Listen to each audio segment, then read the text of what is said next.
The French invasion of Russia, known in Russia as the Patriotic War of 1812 and in France as the Russian Campaign, began on the 24th of June 1812 when Napoleon's Grande Armée Equute crossed the Neman River in an attempt to engage and defeat the Russian army. Napoleon hoped to compel Tsar Alexander I of Russia to cease trading with British merchants through proxies in an effort to pressure the United Kingdom to sue for peace. The official political aim of the campaign was to liberate Poland from the threat of Russia. Napoleon named the campaign the Second Polish War to gain favor with the Poles and provide a political pretext for his actions. The Grande Armée Equute was a very large force, numbering 680,000 soldiers. Through a series of long marches, Napoleon pushed the army rapidly through western Russia in an attempt to bring the Russian army to battle, winning a number of minor engagements and a major battle at Smolensk in August. Napoleon hoped the battle would mean an end of the march into Russia, but the Russian army slipped away from the engagement and continued to retreat into Russia, while leaving Smolensk to burn. Plans Napoleon had made to quarter at Smolensk were abandoned, and he pressed his army on after the Russians. As the Russian army fell back, Cossacks were given the task of burning villages, towns and crops. This was intended to deny the invaders the option of living off the land. These scorched earth tactics greatly surprised and disturbed the French. The willingness of the Russians to destroy their own territory and harm their own people was difficult for the French to comprehend. The actions forced the French to rely on a supply system that was incapable of feeding the large army in the field. Starvation and privation compelled French soldiers to leave the camps at night in search of food. These men were frequently confronted by parties of Cossacks, who captured or killed them. The Russian army retreated into Russia for almost 3 months. The continual retreat and the loss of lands to the French upset the Russian nobility. They pressured Alexander I to relieve the commander of the Russian army, Field Marshal Barclay. Alexander I complied, appointing an old veteran, Prince Mikhail Kutuzov, to take over command of the army. However, for 2 more weeks Kutuzov continued to retreat as his predecessor had done. On the 7th of September, the French caught up with the Russian army, which had dug itself in on hillsides before a small town called Borodino, 70 miles west of Moscow. The battle that followed was the largest and bloodiest single-day action of the Napoleonic Wars, involving more than 250,000 soldiers and resulting in 70,000 casualties.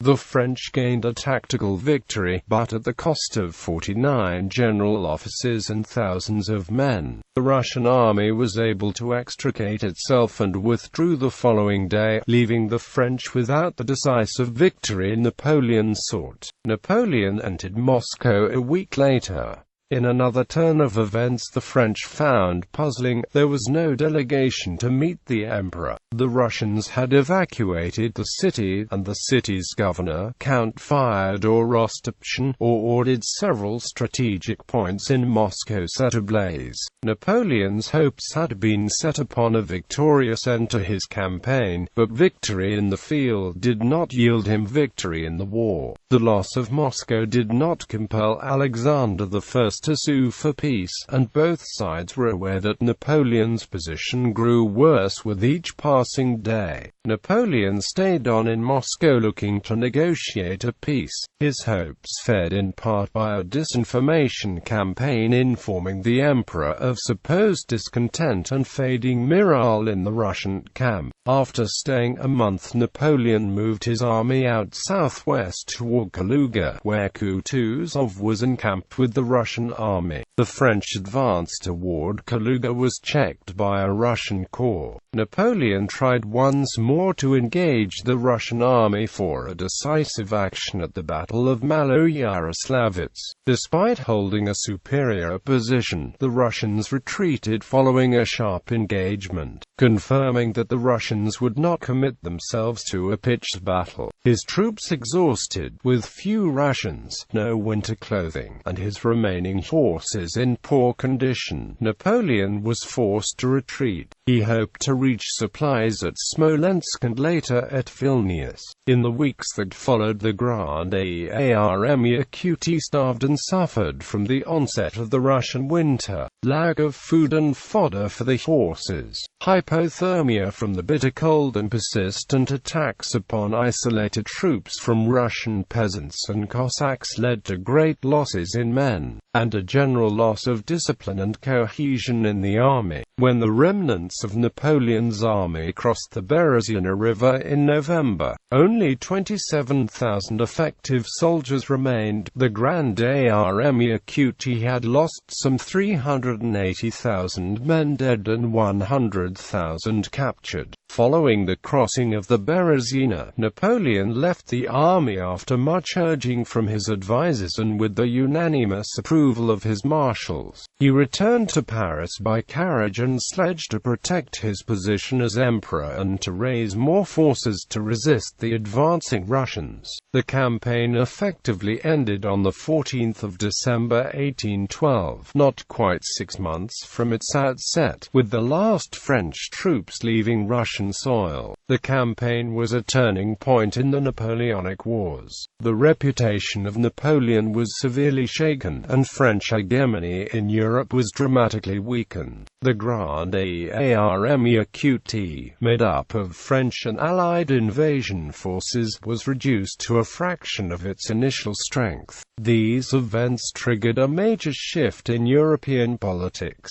France's ally Prussia, soon followed by Austria, broke their imposed alliance with France and switched sides. This triggered the War of the Sixth Coalition. Causes: although the Napoleonic Empire seemed to be at its height in 1810 and 1811, it had in fact already declined somewhat from its apogee in 1806 to 1809.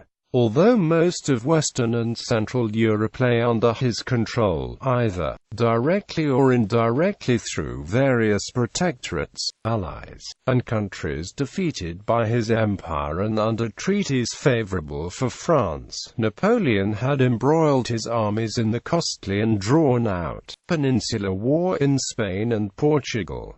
France's economy, army morale, and political support at home had noticeably declined. But most importantly, Napoleon himself was not in the same physical and mental state as in years past. He had become overweight and increasingly prone to various maladies. Nevertheless, despite his troubles in Spain, with the exception of British expeditionary forces to that country, no European power dared move against him. The Treaty of Schonbrunn, which ended the 1809 war between Austria and France, had a clause removing Western Galicia from Austria and annexing it to the Grand Duchy of Warsaw. Russia viewed this as against its interests and as a potential launching point for an invasion of Russia. In 1811, Russian staff developed a plan of offensive war, assuming a Russian assault on Warsaw and on Danzig, in an attempt to gain increased support from Polish nationalists and patriots. Napoleon, in his own words, termed this war the Second Polish War. Soldiers: the Second War of Poland is started, the first finished in Tilsit.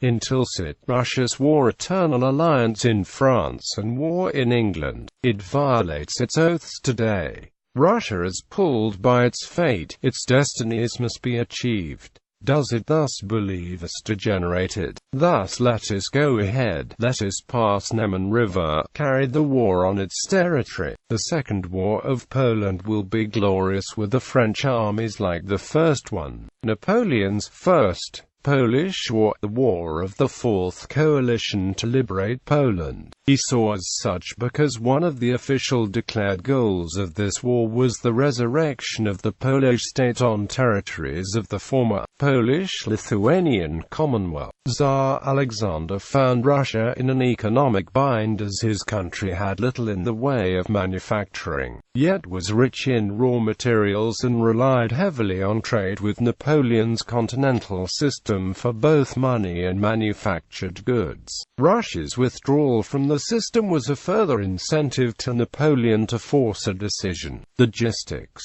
The invasion of Russia clearly and dramatically demonstrates the importance of logistics in military planning, especially when the land will not provide for the number of troops deployed in an area of operations far exceeding the experience of the invading army. Napoleon and the Grande Armée Qt had developed a proclivity for living off the land that had served it well in the densely populated and agriculturally rich Central Europe with its dense network of roads. Rapid forced marches had dazed and confused old order Austrian and Prussian armies, and much had been made of the use of foraging. In Russia, many of the Grande Armée Qt's methods of operation worked against it, and they were additionally seriously handicapped by the lack of winter horseshoes, which made it impossible for the horses to obtain traction on snow and ice. Forced marches often made troops do without supplies as the supply wagons struggled to keep up. Lack of food and water in thinly populated, much less agriculturally dense regions led to the death of troops and the mounts by exposing them to waterborne diseases from drinking from mud puddles and eating rotten food and forage.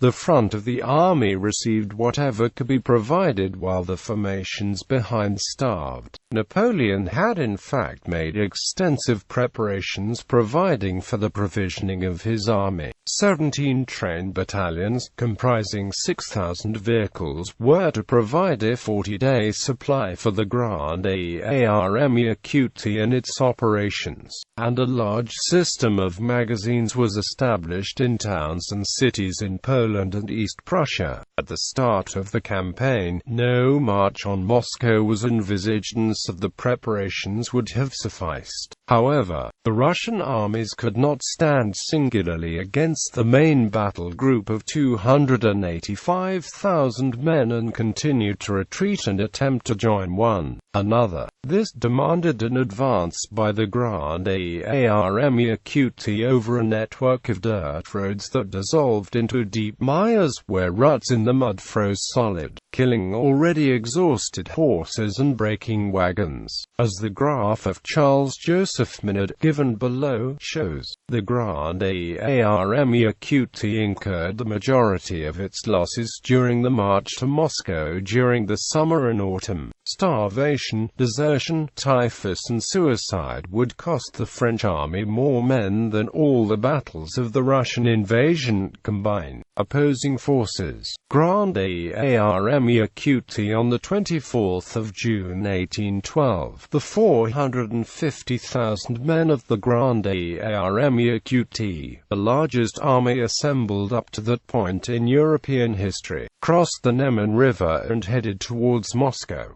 Anthony Joes wrote in the Journal of Conflict Studies that figures on how many men Napoleon took into Russia and how many eventually came out vary rather widely. Lefebvre says that Napoleon crossed the Neman with over 600,000 soldiers, only half of whom were from France, the others being mainly Poles and Germans. Felix Markham thinks that 450,000 crossed the Neman on the 25th of June 1812, of whom fewer than 40,000 recrossed in anything like a recognizable military formation. James Marshall Cornwall says 510,000 imperial troops entered Russia. Eugene Tal believes that 420,000 crossed with Napoleon and 150,000 eventually followed, for a grand total of 570,000. Richard K. Rien provides the following figures. 685,000 men marched into Russia in 1812, of whom around 355,000 were French. 31,000 soldiers marched out again in some sort of military formation, with perhaps another 35,000 stragglers, for a total of fewer than 70,000 known survivors. Adam Zamoyski estimated that between 550,000 and 600,000 French and Allied troops operated beyond the Neman, of which as many as 400,000 troops died. Whatever the accurate number, it is generally accepted that the overwhelming majority of this Grand Army, French and Allied, remained, in one condition or another, inside Russia. Menard's famous infographic depicts the march ingeniously by showing the size of the advancing army overlaid on a rough map, as well as the retreating soldiers together with temperatures recorded on the return. The numbers on this chart have 422,000 crossing the Neman with Napoleon, 22,000 taking a side trip early on in the campaign, 100,000 surviving the battles en route to Moscow and returning from there. Only 4,000 survived the march back, to be joined by 6,000 that survived from that initial 22,000 in the feint attack northward. In the end, only 10,000 crossed the Neman back out of the initial 422,000. Russian Imperial Army General of Infantry Mikhail Bogdanovich Barclay de Tolly served as the Commander-in-Chief of the Russian armies.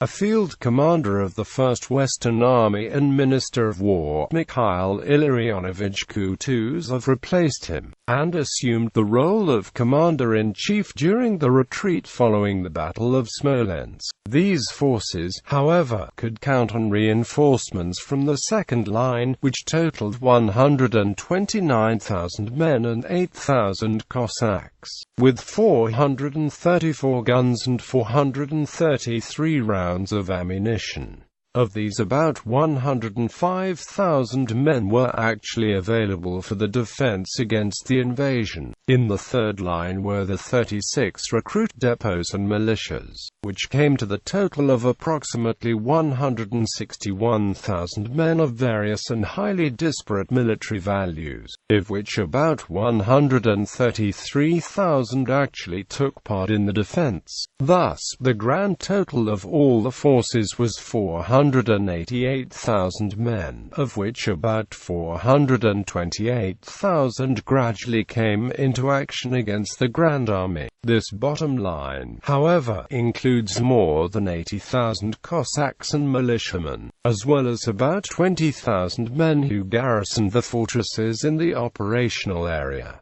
The majority of the officer corps came from the aristocracy. About 7% of the officer corps came from the Baltic German nobility from the provinces of Estland, Courland and Livonia. Because of the Baltic German nobles tended to be better educated than the ethnic Russian nobility, the Baltic Germans were often favored with positions in high command and various technical positions. The Russian Empire had no universal educational system, and who could afford it had to hire tutors and/or send their children to private schools. The educational level of the Russian nobility and gentry varied enormously depending on the quality of the tutors and/or private schools, with some Russian nobles being extremely well educated while others were just barely literate. The Baltic German nobility were more inclined to invest in the children's education than the ethnic Russian nobility,